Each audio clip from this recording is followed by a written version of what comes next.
Welcome back to the How We Can Heal podcast. My name is Lisa Danilchuk. I'm a licensed psychotherapist specializing in complex trauma treatment. I'm also a graduate of Harvard University and UCLA. Today's guest is the first person to be on the podcast twice. She remains someone very near and dear to my heart. Our guest today is Meghan Zipin. Meghan is a physical therapist and yoga teacher specializing in managing the complex symptoms of trauma, PTSD, grief, and emotional distress, which she's navigated firsthand. She was originally drawn to yoga to cope with the trauma of the Boston Marathon bombing in 2013, when her foot was on the finish line as the bombs went off. She's openly shared her healing journey and will share with us today the art she has created in the aftermath of that tragedy. During her victim impact statement to the court following the attacks, the judge asked her if she could explain the long-term impact of the harm done. Her statement reads in part, "It is nearly impossible to answer your question. Your question is too simple and the fight is too complex. All that once felt secure and safe in the world is jarred. PTSD is a beast I continue to tackle. I work to control severe anxiety, frequent nightmares, and the disconnect associated with losing all that once defined me." Meghan and I connected in 2015 when I was teaching a workshop in Boston, Massachusetts. She soon after became a student in my Yoga for Trauma certification program and completed the advanced training program in 2017. She's a founding member of the Center for Yoga and Trauma Recovery and is one of the kindest, most heartfelt humans I have ever met. I'm so grateful we get to hear her reflections on healing today on this 10-year anniversary of the Boston Marathon bombing. Let's give Meghan a very warm welcome back to the show. Meghan, would you like to start by reading Space? Sure. Space. One time I heard, "The space between striped grains makes the wood strong. The space between musical notes creates the magic hymn. The space between two heartbeats holds our sweet breath. For when we lose our breath, our pace, our space, our trace of angels' wings, we lose our chance to ease again and feel the music sing.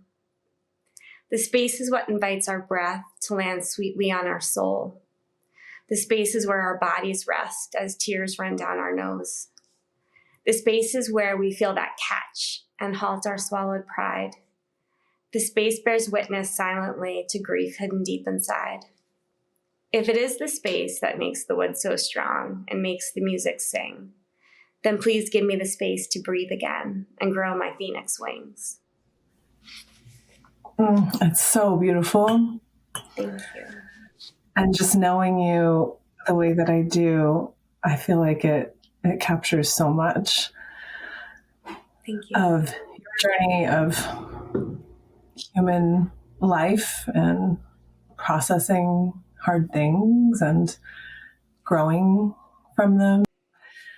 And thanks for coming back on the How We Can Heal podcast. I I just love talking to you. I just love having carved out time for conversations is the best. And I love that we get to share this with folks because we are going to share this episode. I mean, we're recording it really close to the 10th anniversary of the Boston Marathon. And that experience has been such a part of your life and journey. Yeah, I'm excited to share this with folks who are processing that as a community around Boston, as a world, coping with trauma, harm, terrorism, all the rough stuff. Right. So thank you for your courage and your art, right? And your willingness to continue forward messily with joy in life. I think you're just a beautiful example of that. Thank you, Lisa. As we're coming up to this 10-year anniversary of the 2013 Boston Marathon bombing, I'm sure it's been in your mind and heart. I know every year when the marathon comes around, you start to smell the smells in the air and see the runners training out in the, whether it be spring weather or sludgy snow, and feel the feels around that, right? Around the process of connection and healing you have to this event. So as we're approaching this 10-year anniversary, I'm really curious because I don't know that we've talked about this. What brought you to the start line of that marathon and what's the story there? Yeah, that's a great question. I was a runner for many years, and the first marathon I ran was the 2008 Boston Marathon, and I ran for Boston Children's Hospital. And then in 2013, I decided that I wanted to run Boston again. I was running for the Michael Lisnow Respite Center for kiddos who have a wide range of challenges, and a place for parents to either spend time with them or have them really safely cared for, just to be able to take a break and know that their kiddo is safe. And they are an awesome organization that's based right in Hawkinton, which is the start line of the marathon. Yeah. And what was very cool about that year is that I got to stay at the respite center the night before. So I stayed there, I woke up, and I was at the start line. So I love that was a very different experience. And the reason that I was always running for charity is that anyone who's ever looked into running the Boston Marathon, if you are not an elite or very fast runner and you are, let's say, less than 35 years old, it's very difficult to qualify. Yeah, increasingly year by year, right? I think every year I'm like, oh nope, I gotta get older, but then the times go down, and exactly. I remember being like, okay, so if I was 57, I can maybe So, and running for charity was always just a good motivator for me to get out there on the hard days and do it, even though I loved running very much. That's why I was there. I was running because I loved it. It was a meditation for me. It was something my body did easily, and I always tell people who are like getting into running, I'm like, running sucks until it doesn't. And then It's awesome. Yes. So you just have to kind of get to that part where your body isn't, I think people would maybe use like the word suffering, like suffering so much when like your limbs feel heavy and your breathing feels hard. But once your body kind of gets into that rhythm, it can be a moving meditation for, I think, a lot of people. 100%. And I ran the San Francisco Marathon. I ran a marathon called Grandma's Marathon in Duluth. But Boston is special. There is not an inch of where there's not a person who just seems so invested in you as a runner. I loved running because I love that everyone is at the start line and we're all working for the same thing. And I feel like that's very rare in the world, that like there's this massive group of people and we're all about to do something really hard and we're going to do it together. There was so much that brought me there. It is a special race though. And I feel like the heart that shows up from the communities, like all around Boston and beyond, like you said, the whole course is lined with this enthusiasm and this camaraderie. And then within the course as well, I mean, there's the history in terms of women beginning to run. And I'm sure there's a history and, an ongoing history just of inclusion there. But the course is the same for everyone, right? The beginning to end, the triumph and the celebration and the challenges and all of it that come with committing to something that's hard like that. And life is hard. And so there's such a parallel process that can come up of like, for me, definitely with running, finding community and finding a way to nurture myself through a race, right? I ran in, 2019 that you so beautifully invited me and you're like, you're not running for me. And I was like, can I run in your honor? You're like, maybe. I just feel like it is really special. And even when I was in grad school, I wanted to run it, but I was like, I'll have to train between 3 and 5 a.m. Right. The time commitment is huge for any marathon. But when you're running downhill for 20 miles and then you have to run uphill, like it's a different ballgame. It's a whole other ballgame, right? Yeah. So it's a special space. And I'd imagine, and we don't have to get into the details of the trauma of it. Whatever you're comfortable sharing is fine, but I don't want to ask that of you. I feel like that beauty and that encouragement and that like physical dedication and exhaustion to face something so horrific at the finish of that And so is there anything you want to share about that experience and what brought you through it? I think one of the things that I think about a lot is that the people who did this, they couldn't have picked a place to interrupt more joy. The finish line of the Boston Marathon, it's runners who didn't think that they could finish something. It's non-runners who didn't think they could finish something. It's the people who support them. It's the random people who left work early to go to the finish line. It's the people hanging out their windows who work in the buildings up above. When you make that right on Hereford and left onto Boylston and you can see the finish, I have had and asked other women to run so they can have that moment because there is so much joy.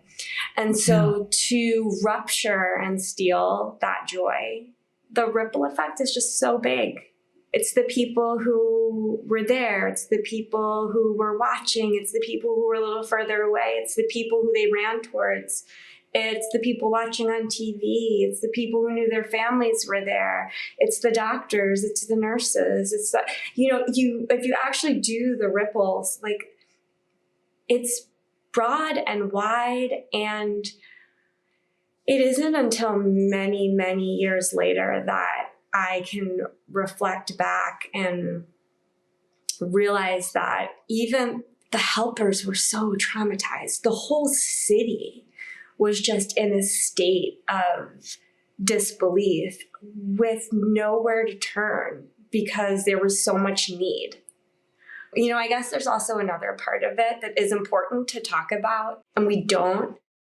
I suffer from PTSD, and my PTSD is extremely physical. Like my symptoms are very physical, and they're triggered by things that are around, like heat can trigger it. All of these people, let's say the runners, they had just run for probably somewhere around 4 hours at that point in time in the race. Yeah. Their joy was huge. Their endorphins, their hormones, their everything, it was at its peak of like openness and joy and fatigue.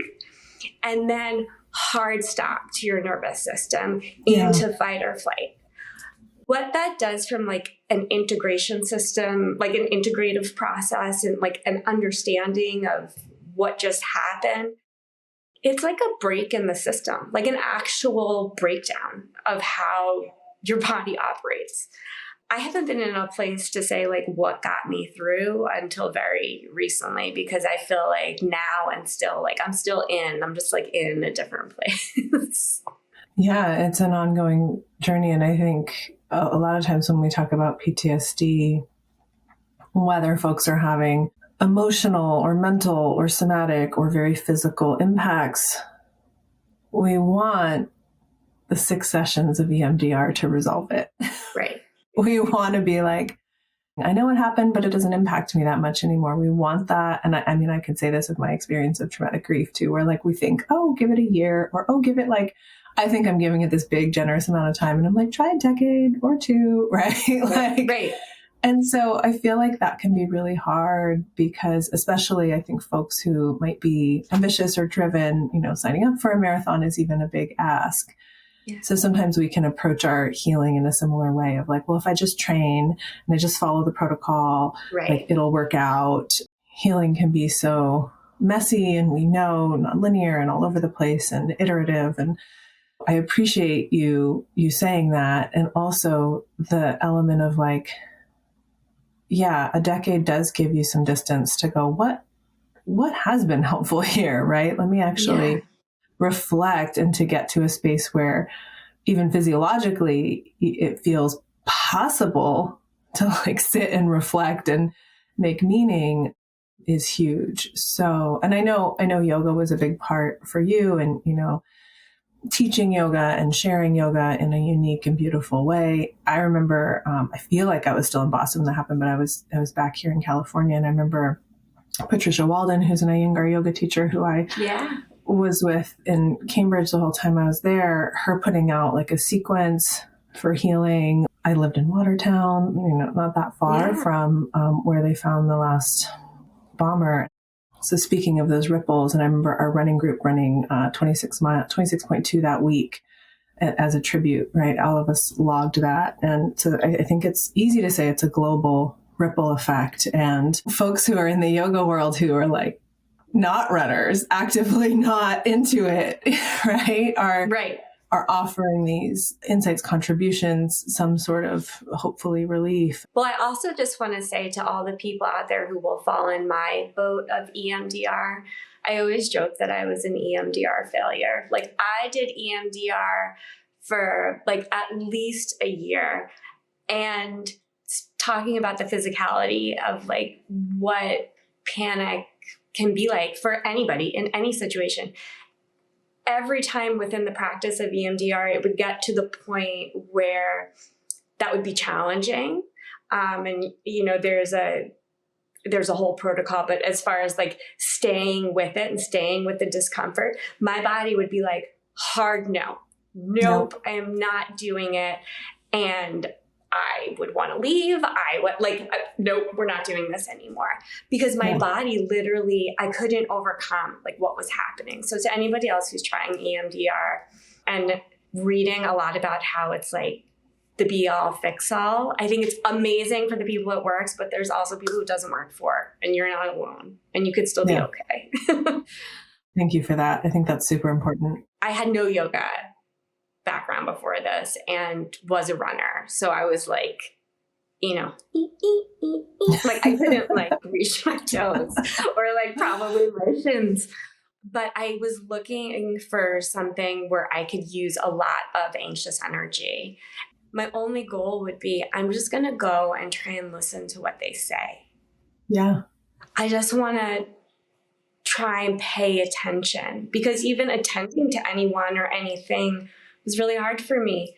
So I would go and I would stay in the back and I would, you know, wiggle around and be uncomfortable in any parts of stillness or get up and leave.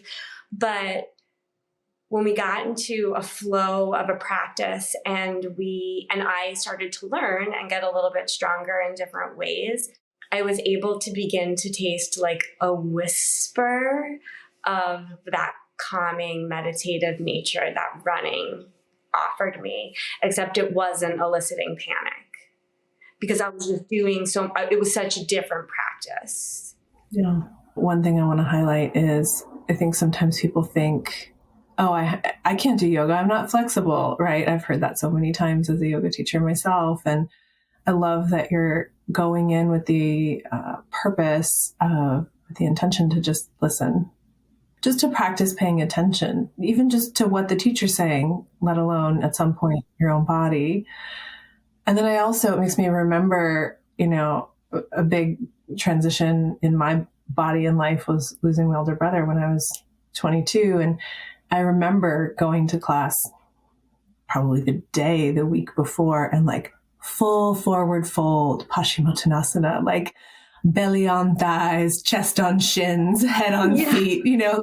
And within, you know, probably hours, days, weeks after, like being that like stereotypically newer body yoga where like, okay, now I'm in a seated forward fold, Paschimottanasana, and my feet are hip distance apart and my knees are bent and I'm on a bolster and it hurts. And like, I can't move forward. So I think about living in a body that's used to running and going to yoga and going, right? Like, but I don't look like this. I don't look like that. And how common that is for us to look right and left and compare and contrast. And then I also think of just you described so eloquently what something like what you experienced will do for your nervous system, and then what your nervous system and your body and everything can hold on to in the aftermath of that. And so I just think of, you know, not being used to doing yoga and showing up and doing it. And then I think of the combination of like anything stressful, anything traumatic, any reaction in your body to that you're holding, carrying in, also then brings up this,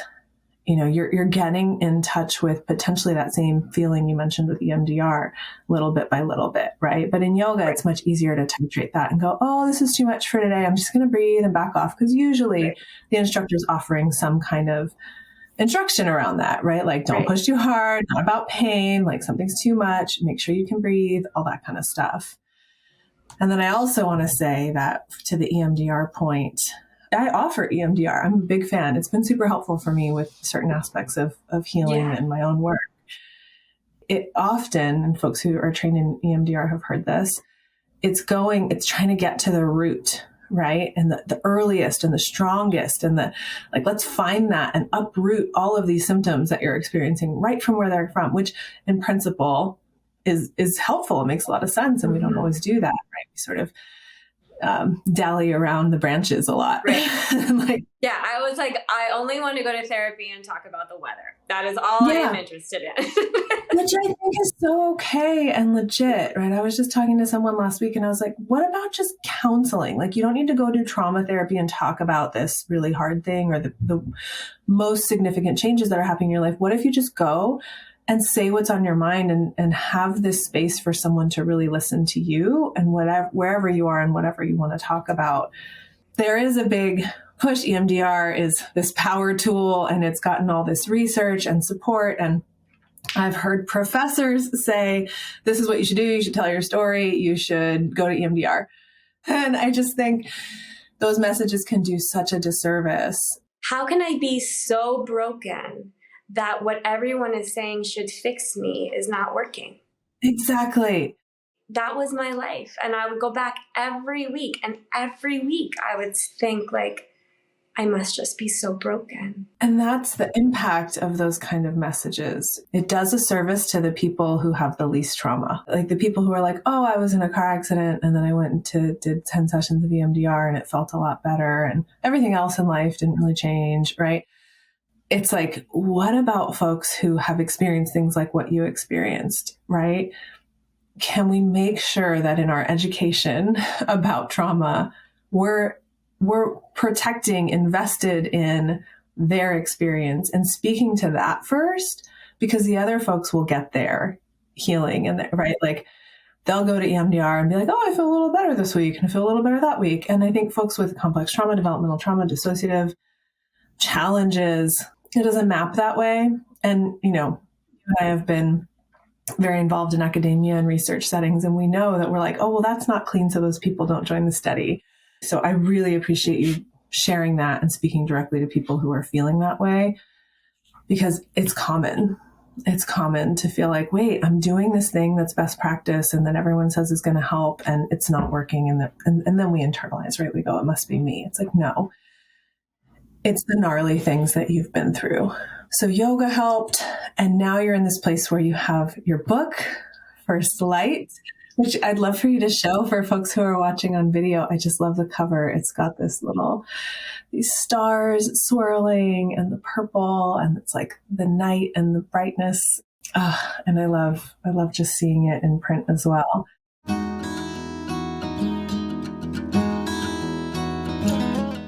How has writing poetry been healing for you?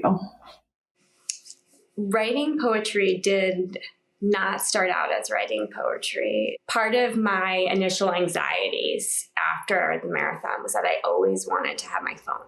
Yes. I always needed to have my phone because I always needed to be able to get into contact with who I wanted to get into contact with when I wanted to. Right. Because it happened that I couldn't, so. Right. The comms were all shut down. I always had my phone. And I wasn't sleeping and I, was kind of floating through the world, but always with my phone. And so over the course of starting therapy and at first not really jiving with a therapist, but kind of being pretty out of body to not even really know that that was the case, I started writing in my phone. And it felt like a place that was safe. Again, at that time, I'm in a community where every practitioner knows someone. Everyone is connected and intermingled. And so when, you sit down and you start with, so I was at the explosion and people would go, I couldn't handle it. So I started writing in my phone because there would be no reaction. And I could kind of just say what I wanted to say and, theoretically have someone, I guess Siri, hear it And then I could close it and no one could ask me one more question. No one could ask me to like talk a little bit more about something. I don't want to say it became like a ritualistic practice, but it did become like a go-to source for me. When I started having children, I would start writing about them, in part because I didn't want to forget things. Part of my PTSD, my fear is that I will forget parts of things that are happening now, because I have forgotten things that have happened in the past. So it just started working as like a lot of documentation. And then over the last 3 years, I started looking at it like, this is my life kind of look, and realized that I was in a place where I wanted to see what my life looked like if I crafted it like a bit more artistically. And so I took all of these middle of the night like whims and I started using them as prompts, basically. Yes. I think in many ways it helped me integrate a lot of things. It helped me, it offered me a place for what I'm hoping is community. Like my goal in writing this collection, which spans, the bombing and the trauma that I personally live with, to my relationship with my husband, to the birth of my children and parenting them. I want somebody to be able to pick it up and say, oh, me too. Like, that's the feeling. This is what it feels like to live in a body that's like mine. And I want a reader to feel something in their body. And I want somebody who needs to hear it to know that they are not the only person in that position. And my hope is that it's on the right side of triggering, because it's creative in nature. It's not meant to be like jarring. Yeah. It may read that way to some, but that's not my intention. Right. And it's always, going to vary based on where someone is and what they can engage with. I know I have favorite songs that sometimes I listen to and they elicit joy and sometimes sadness. And sometimes I'm like, I can't even listen to that right now. It's so intense. Right. So it's going to vary. But, having read it, I feel like it's very relatable and like it speaks to a lot of what's under the surface that we don't maybe have the opportunity to talk about so much, or like your example of just writing in the phone. Sometimes we can't find the right place for those thoughts or feelings or quite capture the words, which is why I feel like the poetry is so powerful, because it's not a narrative, beginning, middle, end kind of story. And I think it's so beautiful of you to share too, because I feel like there can be this curiosity people have for people like you who've been through like something that, was so newsworthy and so much global awareness, and can be very challenging to respect that person's process and have people have a window in to like, what is this like? Because I think people feel compassion, they feel compelled, they feel so much response to a tragedy, and they want to help, they want to understand. But just like we've been talking about, even with the MDR or telling your story, it's like that can be a lot to ask, right? Early in my career, I had to learn that when I was working with veterans coming back from combat, like it wasn't the most helpful to just ask them to tell their story. Like there were a lot of other things we needed to work on and other supports they needed before that, if ever that. I feel a generosity in you sharing this. And I know it's also what's best for you, which is why I feel like it's that sort of great balance of healing where we can connect with ourselves and our own vulnerability and the things that have impacted us in a really serious way, and share them creatively where other people can resonate with that. There's something you've been able to capture and communicate here that's really human and really true and really beautiful. And so I want to acknowledge and celebrate that. And that's why I have a number of your books on pre-order to share them with other people. I'm like, you get a book, you get a book, you get a book. I know for folks who have also specifically been through the Boston Marathon bombing in 2013 and have been in the community, that all the things I just said, like that they'll benefit from that should they be in the place where this is, what they want to engage with. So why now? What's the timing of it symbolize for you, or what's that journey been like for you? As I started I was putting this together as like a personal practice, let me see what I have here. And then even that little ping of like, maybe I do have something. As I began to get more formal about it, and really be in a place where I was like naming it as like, this is my version of, my story, like this is my life. Realized that, I didn't have a story to tell until now. For the people who were intimately, life-alteringly injured at the time in a visible way, I think their stories start in a different way. But if you're someone who shared the same experience but doesn't share like a visible wound, I think it's very hard to narrate like a beginning point to your story. So I didn't have a story to tell until now. And I didn't have, it's not that it's a beginning, a middle, and an end, but the book actually, the preface of the book is what's called a victim impact statement. And during the trial of the bomber, I was given the opportunity to speak directly to him and, share, tell, whatever verb you want to use, whatever I wanted to him. And one of there were 7 things, and the 7th thing that I wrote and then read to him was, I know one day I'll be a better mother and my husband a better father, because we will show our children all that is good in the world and all there is to be thankful for. And I feel like I'm doing that now. Like I am staying true to my word. And, that doesn't matter to him, but it matters a whole lot to me. Yeah.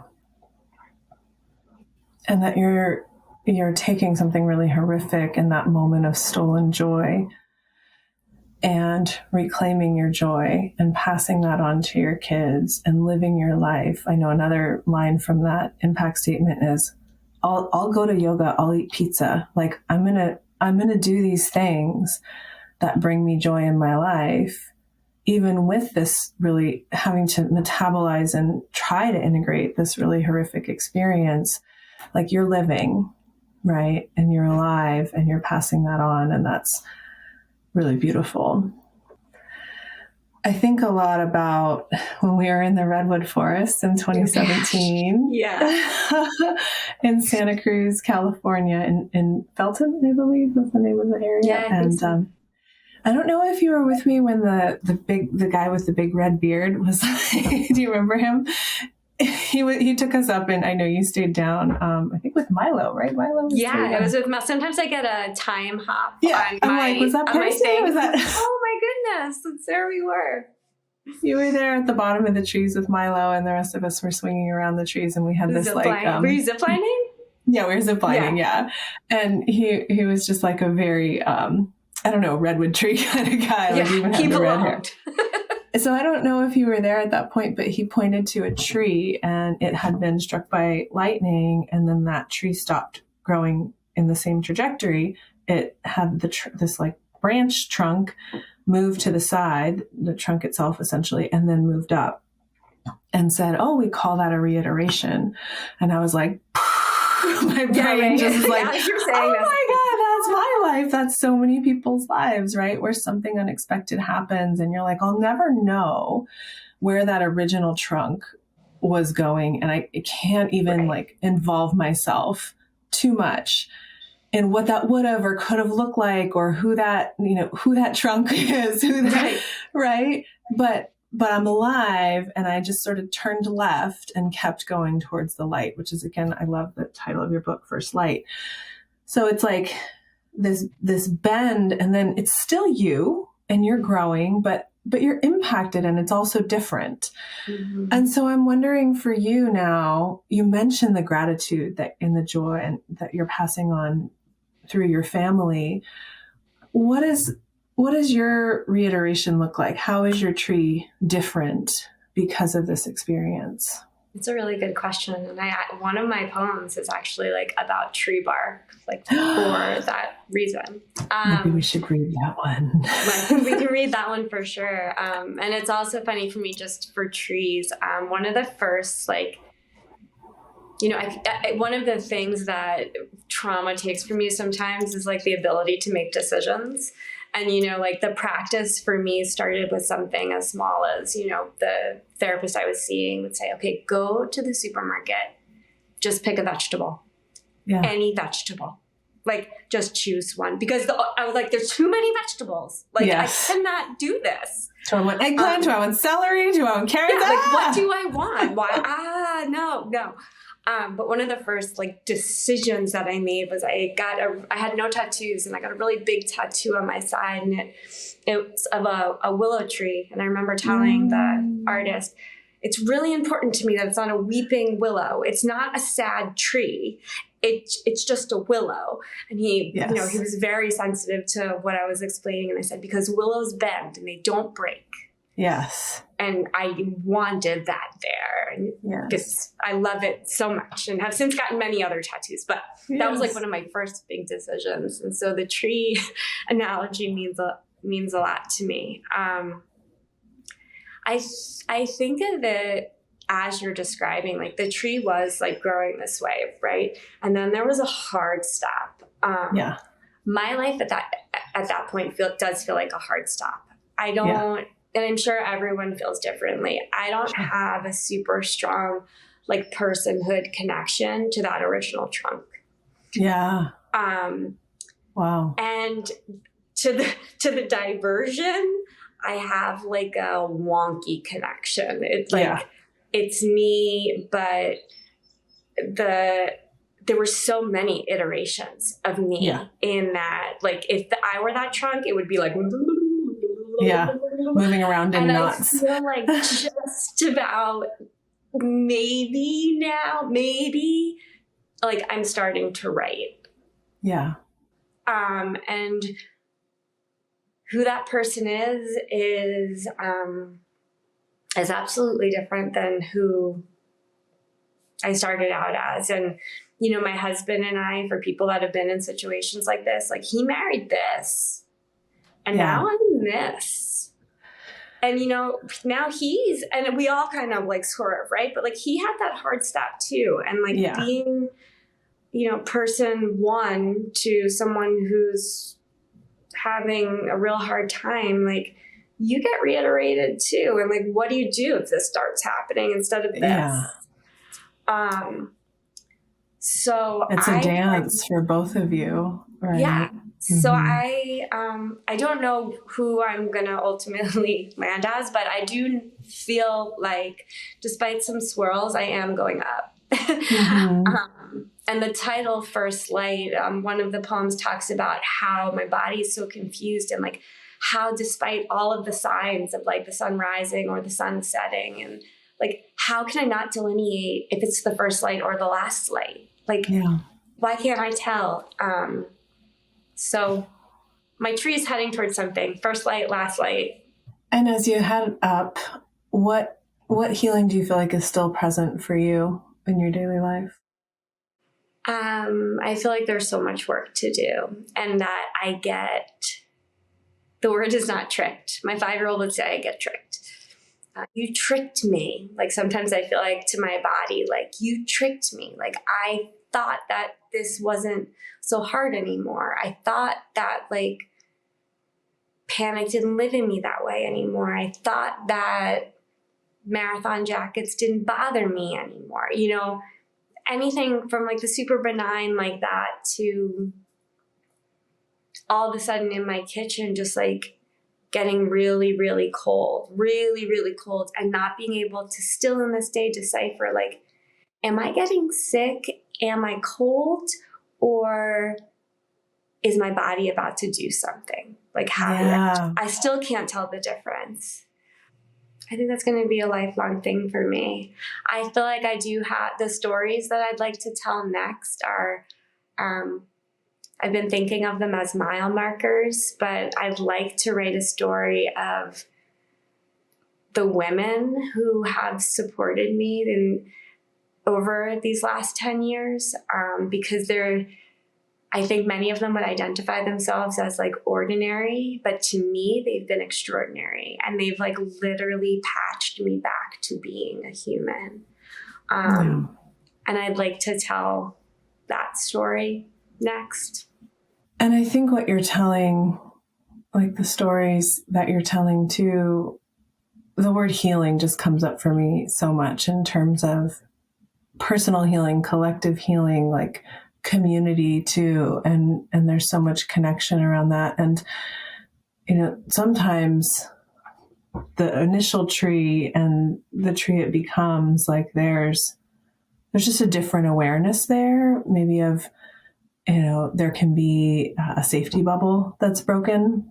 Mm-hmm. There can be an appreciation of life that's amplified to a degree that will never change or revert. Mm-hmm. And there can be so much gratitude in that. Not everyone experiences that. And especially I love how you describe the tangling trunk moving to the side and all over and tied in knots before it starts to go, oh, wait, maybe this way feels good now. Maybe growing towards the sun it is where I want to go. And so, yeah, there's just a really beautiful journey that you're capturing there. And I think people can really relate to it. Yeah, come over to our house. We're messy. We're joyful. We like do messy art projects. My kids are 5 and 3 and 1, and over winter break they asked to do spray painting, and I was like, okay. So I love that. I love that you share them jumping in puddles, like making a mess of the living room, just like, why are we not following their joy? Right? There's a response book to, you know, Marie Kondo's book that everyone knows, the joy of cleaning up. That's like the joy of leaving your shit all over the place or something like that. But I think especially for kids to be able to, you know, just be in that, be a little bit in the mess and the chaos that like we often don't want to, but I think sometimes going through something really traumatic can teach us, you know, we can mine the value out of it and apply it. So I know there's going to be people who are listening who were running the Boston Marathon in 2013. They may or may not have had their foot on the finish line like you did. They might have been behind or ahead or, you know, in the crowd or all these things. But I'm wondering what you would say to people who actually went through this specific experience with you on that day. You know, in person. And what I know, there's so many layers to that. But let's just even say folks who were in the race, who were runners like you. What would you want to say to them? I would tell them to just keep going. Yeah. You know, I think it was Boston Magazine, within 3 months or so, one of their issues that became very, very popular. People had posters of it in places. It's everybody's sneakers kind of in a circle of runners from that day. And the title said, "We'll finish the race." It still gives me that, you can't see them, but I still get like the goosies. I feel them. And that this is just a different version of that. Like, keep going, because there are times that has seemed like an impossible ask to me.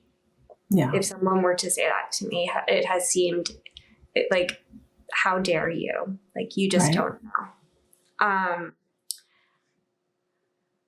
And I feel grateful to keep going. So I think I would offer that to them. And simultaneously, if they were a runner that day, like, sometimes you just kind of have that, like, Yeah. I think sometimes just saying nothing and just like being beside someone is just as important. Just that unspoken connection. Yeah. Like, I'm not sure what events will happen. I know that there will be some on April 15th, but I don't imagine striking up a robust conversation with the people around me. I imagine it being more of like a sacred shared space. Yeah. Just the silence and the connection and the presence. Yeah. I'm just curious, do you have any plans, or has anyone reached out to you around the 10-year anniversary, or? Well, the release date for my book is the 10-year anniversary. So I am doing some talks, some readings of my book, of my collection. I know that, the day has morphed into what's called One Boston Day, where there's lots of community service projects that go on. But I do believe that the 10-year anniversary is going to be acknowledged with some specific events. And I can't even tell you today, almost when you ran the marathon, I can't actually tell you like what I'll do and what I won't do, because what I say today might feel different in my body tomorrow. Yeah. But I think I'm just going to use it as a point of reflection, and also like a point of joy. Like, I have a book that's going into the world that same day that lots was taken from it. So yeah. I'm curious if there's anything you would say just to folks that are still dealing with PTSD after a long period of time. I wish I had like the right answer. And perhaps it has to do with like the yoga work that I do and like sharing space with people who are enduring, surviving, thriving, all the ings of PTSD. There's not like a secret wisdom, and there's not a secret like path to healing. I can't say that I'll ever be healed. Like, I don't think that that's my bar. No. I do think that for a lot of us, it's going to be circular and spirally and iterative. And to someone who is able to hear it, the down part has an opposite. Yeah. And that part sometimes is really, really good. Yeah. And it sucks like in a mind-blowing way that the repeat happens. Like, yeah. But it does. But the up has the potential to happen again too. Yes. Someone said to me once that like history suggests that you have survived all of those different moments up until right now. Yes. Because you have, like, you're here. Yes. So like history suggests that this is not the end, you know? And that for me can be something to like grip onto at times. Oh, a friend in grad school, shout out to my friend Rachel, gave me a card once. It was like a Winnie the Pooh card. And it was like, it's all okay in the end. If it's not okay, it's not the end. Yeah. And it kind of speaks to that same, there's a dynamic motion happening here. And sometimes we do need to like open a little to kind of let them or open or our have minds. People around us who are willing to like wave the flag and say like, she's not okay. Like, I have that person and I'm thankful every day for him, because when you're in it, sometimes you can't see it. Yeah. Are you still incorporating like touch in your own practice or in work with other people? I know we talked a lot about that in your last episode. When I teach yoga, a lot of my yoga that I teach is one-on-one, and a lot of it is with folks who, as I mentioned, are enduring something or medically complex in some way that is very physical as opposed to maybe emotional. And I incorporate touch with everyone, permission-based, because of almost the same reason that, like, if I sat next to someone, it wouldn't be weird to me, although it may be weird to the person next to me, even though I think ultimately it wouldn't be. If I was sitting next to someone at a 10-year event and, like, I put my hand on their hand, like, there's that connection of like I'm here, you're here, we're here, when you can be going so many other places, whether it be in a yoga practice or in, something more strenuous or childbirth. Yes. It settles my nervous system, which sounds selfish.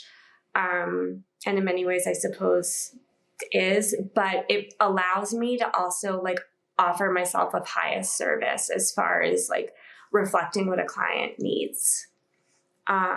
If my body is regulated, the mirror effect for them is also very regulating. Yes. And once that's realized, which for lots of folks happens quickly, like the end of a session, like, I've never had a session like that. Like, that was peculiar. Like, you were just touching my shins. Like, yeah, I was touching them, but I was touching them with, like, and I wouldn't say go through this with them, but, like, my entire hand was on your shins. I wasn't shaking. I wasn't jittering. I wasn't, like, thinking about other things. I didn't slip. I didn't move. I was just trying to help you know that I was here. Like, that's my only intention. I incorporate it, like, with my children as they're falling asleep. Like, I rest my hand just on their chest and I don't move. And I just, like, ride with their breath. There's so much potential for connection and touch. And there's been so many experiences of harm that are physical. And I think it's really important that we incorporate consent and that we're not making assumptions. But I live in a world where, like, everyone around me is so trauma informed. Like, every friend has been like, can I touch your belly? I'm like, get in here, like, rub on my belly, on this pregnant belly, like, come on. And I definitely feel for myself that touch is such, like, a thing we can be starved of. And so I know in trauma-informed practice, it's just, like, barely getting mainstream to ask for consent. And I think that wave is super important. And I also think the wave of awareness of how touch starved we can be, and probably in different cultures in different ways. And especially post-COVID. Oh, yes. I saw a friend for this baby blessing over the weekend. She just, like, put her hand on my arm like this while she was walking by and saying something cute. And I was like, oh, I feel so good. I'm leaning into it. Like, oh, no, don't keep walking. Like, just keep touching my arm. Yeah. And so I think, communicating around this stuff is important, but also just leaving awareness for touch is our first language. We grow inside another human being. If we're not touched in our early days and weeks of life, we wither. Like, it's pretty intense. So I think it's important to hold. And so I so appreciate all the work that you do around this as a physical therapist, as a yoga teacher, as a human, of like, can we talk about when this helps as well? Just when it's harmful, and can we cultivate environments where it's helping? I'd love to hear some of your poems, and then I definitely want to make sure we let people know how and when and where they can get your book. Do you want to read the tree bark one and then love letters? Sure. Okay. Tree bark. Carving into a tree's bark, scarring and manipulating its outermost layer, the protective one, is typically a solitary intention, a declaration of love, memorial, or presence. But remember, that mark is permanent. The tree never recovers. It's never as strong as it once was, forever anemic, even as it reaches and grows its orbits wide and tall. The tree forgets and almost believes, no, this scar is mine. I put it here. I earned it. It's evidence that I did something. The tree sheltered the weary from the sun. It encouraged souls to lean. The tree grew a marvelous knot in a spot that lovebirds claimed as their own. The tree homed the leaves that wept down to their heads and reminded them of the rain. I did those things. I did them. And this is my wound exchange. Trades never end fairly. Most of the time, one side slips away ahead. And that carving meant to mark something. It destroys something instead. The tree appears whole, unbroken, safe, except where there's that marvelous spot where a wee ant slips in, breaking through to chew unseen rot. The tree takes no notice until far too late, till many ant friends come to live. That little etching, most would think, can never kill a tree. But with time and the simmering work of ants, the tree falls to its knees. It's fractured inside, stewing, breaking apart over the years, all because the bark was carved and could never repair or heal. I tell my sons, don't pick the bark, it keeps that tree secure. They look at me with their eyes wide, curious how it could be, that a tree so stoic near the sky requires safety to be free. Don't pick the bark on my little guys, they are tender and still growing. Listen closely to that sound. Do you hear it? Their coils are still forming. So beautiful. And then the last one I'll read is called Love Letters. Survivors don't write love letters to their bombers. We post lost signs on neighborhood telephone poles. This has to be about trying. This has to be about effort. My try is important. And if you tell me to stop trying, then you're telling me to stop surviving. Survivors don't write love letters to the people who hurt them. We write love letters to those left behind. We write love letters to our former selves. I want to know how many fixers it will take. I want to know how many practitioners, how many more hours, how much more time, how many willows, how much more bend. Have you panicked before? Really, truly panicked? Because if you have, then you know you can't possibly take care of someone else. You can't talk, can't name what you see in the room, focus on the color blue or the hair tie on your wrist. You can hardly breathe. That is survival. Survivors don't write love letters to terrorists. We write letters for ocean bottles and wish for rescue on the other side. No forward momentum, no independence, no breaking free, no drinking, no benzos, marijuana. It doesn't even give me a high. Survivors don't write love letters to the stone. We write love letters to the moon and the stars. Trying must matter. It must. It must. If only you knew how well you were doing. In regards to who? Old me? Wait. Be patient. You're not alone. But I am. When the panic strikes, I am. And I beg to not be alone. Survivors write love letters. We grow bigger hearts. We feel deeper gratitude. Our patience is masked by overwhelming fatigue. But it's in there, I promise, right next to our try. Trying must matter, because otherwise we're just existing. And just existing will never, ever be enough. Thank you so much. Thank you for gathering all these thoughts together. And I didn't know the story of the notes in your phone and the process of it. And I think that just gives it even more depth and history and richness, that it came from those moments where you just had to get it out. Yeah, when you're in it. Right. When you're in it and you got to find some avenue. Yeah. And you found it and it became something really beautiful. And, it's that, like we were talking about before we started recording, the lotus flower roots. They go deep, deep, deep in the mud. And I feel like this book is just this beautiful lotus flower floating on top of the water, and its roots go so deep. Thank you.